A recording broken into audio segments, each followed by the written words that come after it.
This is me 5 years ago. Look at that. That's what I looked like before I ever ran a single mile, and this is me now. If you're looking at these two photos thinking, okay, running clearly burns fat, you're right. But here's the thing I wish someone had told me 5 years ago. The fat loss you're looking at right now, it's probably the smallest thing running has done to me. I know how that sounds. You're staring at the most obvious physical transformation on your screen, and I'm telling you it's the least important part of the story. But 5 years in, I mean it. The body changed in the first year. What kept changing after that? How I handle stress, how I show up for things, how I think about hard days.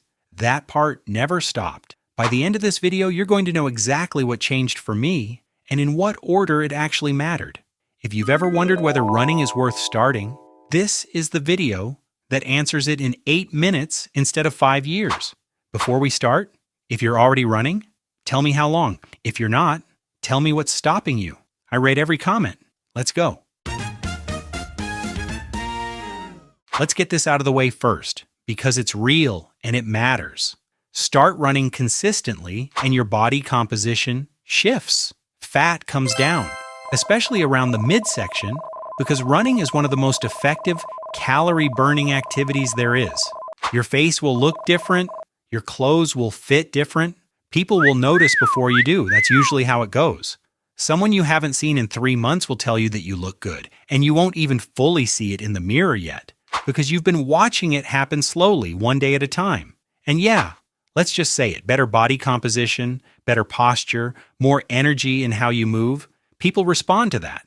Compliments will start showing up that didn't before. That's not vanity, that's just biology. Confidence is physically visible, and running builds both the confidence and the body that carries it. Then there's the stuff you won't see in a mirror. Keep running, and your VO2 max, basically how efficiently your body uses oxygen, will go up. This one number is one of the strongest predictors of how long you're going to live. Studies consistently link higher cardiovascular fitness to lower risk of heart disease, and runners tend to live measurably longer than non-runners.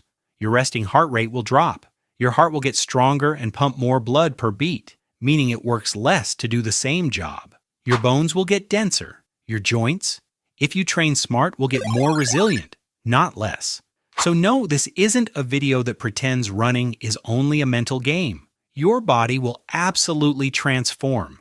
But if that were the whole story, most people would quit the second the physical changes plateaued. Ask anyone who's stuck with running for years, and they'll tell you, the body is usually the reason you start. It's rarely the reason you stay.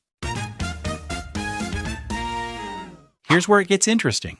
Running is one of the only habits where nobody's checking on you. No boss, no gym buddy waiting at the door, no alarm that forces you outside. It'll just be you, deciding again and again whether today is a running day or an excuse day.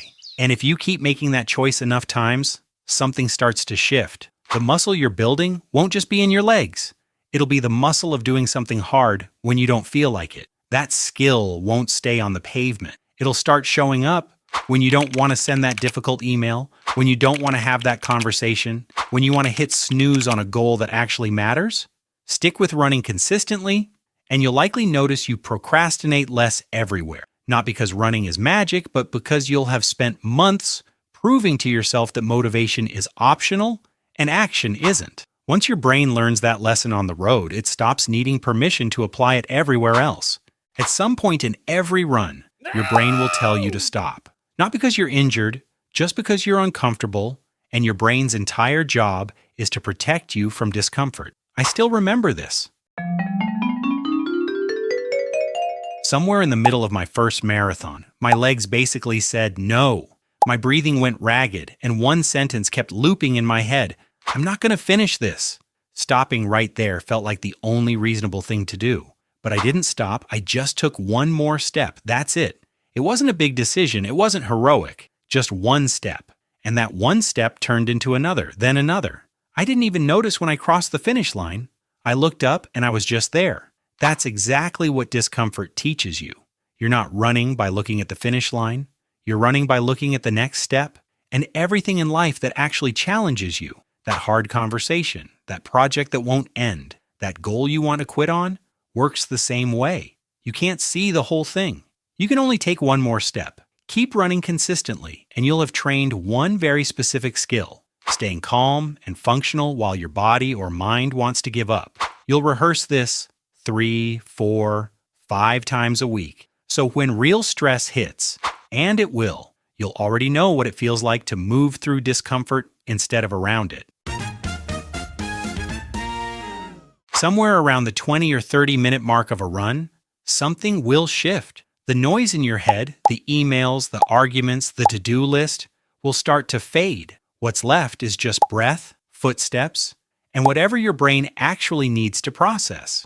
This is why so many runners say their best ideas show up mid-run. It's not a coincidence.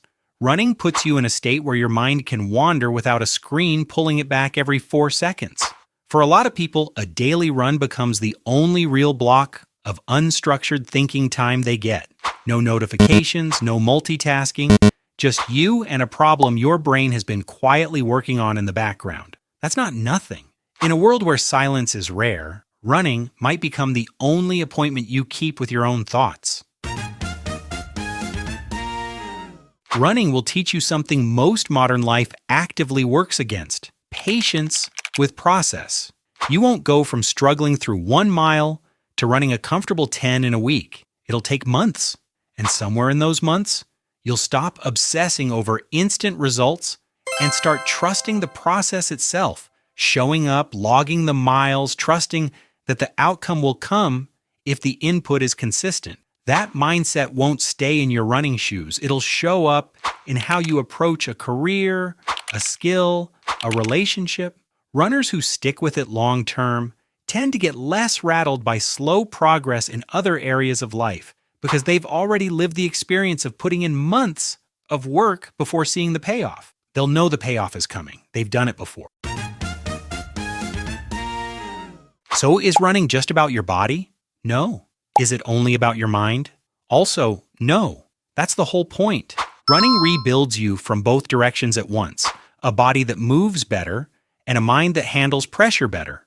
And somewhere in the middle of those two things, you'll end up with a version of yourself that's harder to knock down. You won't start running to become more disciplined, more patient, or more comfortable with discomfort.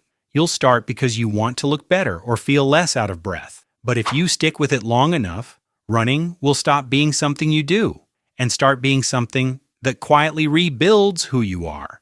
Now here's the thing. Everything I just told you means nothing if you start running the wrong way and burn out in week 2. So if you haven't started yet, or you've tried before and it didn't stick, go watch How to Start Running Without Suffering. Full guide right now.